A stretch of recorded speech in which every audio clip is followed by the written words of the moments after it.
We're going to start by painting some small deciduous trees. You'll need to divide your piece of watercolor paper into 4 equal boxes. You can just use a ruler and your mechanical pencil to do that. You'll need almost all of your brushes, some water, and of course your watercolor palette, paper towel, and a scrap or 2 of watercolor paper that you can test colors on. You'll mix up 3 colors, 2 greens and a brown. You'll start with the viridian hue, which is the darker green, and also some of the brown, kind of that chocolate brown, which is the burnt sienna. I suggest using your big brush to mix. I've already mixed up most of my paint, so I'm just using my number 6. You'll have about 2 parts of the viridian hue to 1 part burnt sienna until you have a nice rich green. Then mix up a brighter green by adding viridian hue and the yellow green. Keep checking your colors. You want it to be a bright green, and so I'd say about 2 parts viridian to 1 part yellow green. For the brown, you'll take the burnt sienna and add some of the green that you mixed up to it. Here you're trying to dull the color slightly. And again, you'd like the color to be dark, don't make it too light. All right, so you have your 3 colors, and now you're ready to start painting. You'll do this in your first box.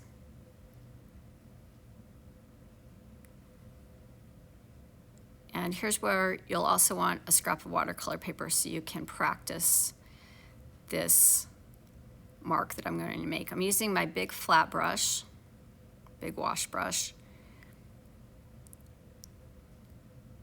And I'm going to grab some of the brown. It's important here that you control the paint, so I'm tapping off the excess so I don't have too much on there. And I'm going to draw the brush across like this to make the trunk. So these are the tree trunks. And notice that it's tapering. It's getting thinner as it moves up. So I'd like you to practice this a few times on some scrap paper. It doesn't even have to be watercolor paper. It could be any kind of scrap paper. Practice making that movement. Make some that are bigger and some that are thinner, just like that.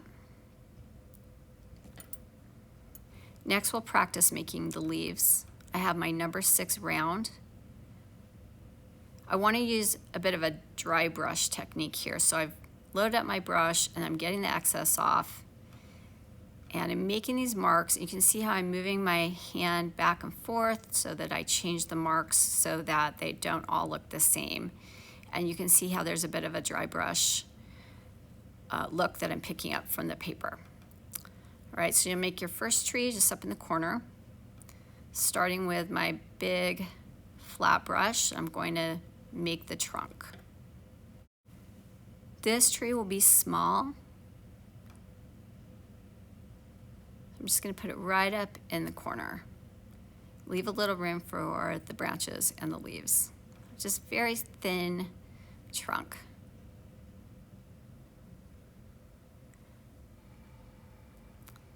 Again, make sure it's tapering slightly. And now I'll use my flat brush to put in some of the bigger branches that are close to the trunk. Now I'm going to use my small 1/4 inch flat wash brush and do the same thing, but this time I'm going to get the secondary branches laid in.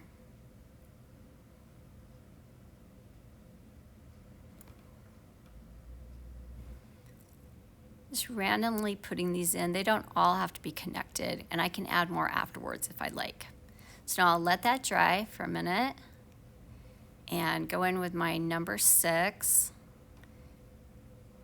and start putting in the clouds of leaves. Tipping off the excess on a paper towel so that I can get the dry brush effect. Moving my hand back and forth, changing direction, changing how big the marks are, and leaving some white areas as well so that the sky is showing through. Next, I'm going to get some darker paint. Again, control how much is on the brush and get a variety of values. You definitely want to have some dark areas for shadows underneath the branches, and they don't need to be everywhere, but get them in a few spots. So I'll let that dry, and I'm going to make a bigger tree over here.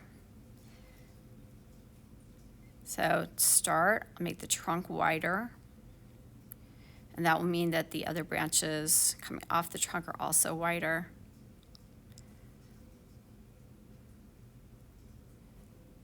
Keep using the edge of your brush to put in your branches, both the larger branches and the secondary ones, and you can also use your smaller flat too.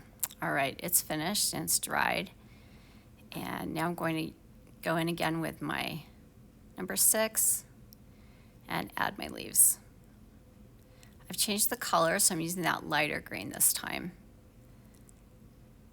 Again, just moving through, changing the direction of my hand, and trying to pick up the texture of the paper to create little leaves. You can see how that's happening there. Practice this. You can see I'm having more success on the left side than the right.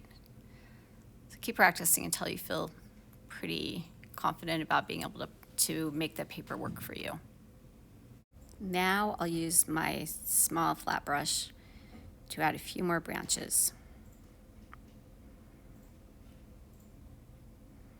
And darken the trunk and some of the lower branches. Then using the very small brush, I'll add details. Make these little marks for texture and value. You don't have to do it everywhere, but adding this kind of texture difference will make your tree look more realistic. You'll do the same thing on the larger tree, adding detail and value. You can use your smaller brush again to do this, and then your flat brush to add a dark edge to the branches and the trunk. After you're finished with these, you're going to make 3 more trees. I'd like them to be different than the first 2. And I'd like you to have at least one tree where the leaves are changing color. I use my small flat brush to make all 3 of these trees. I used it for the trunk as well as for underneath.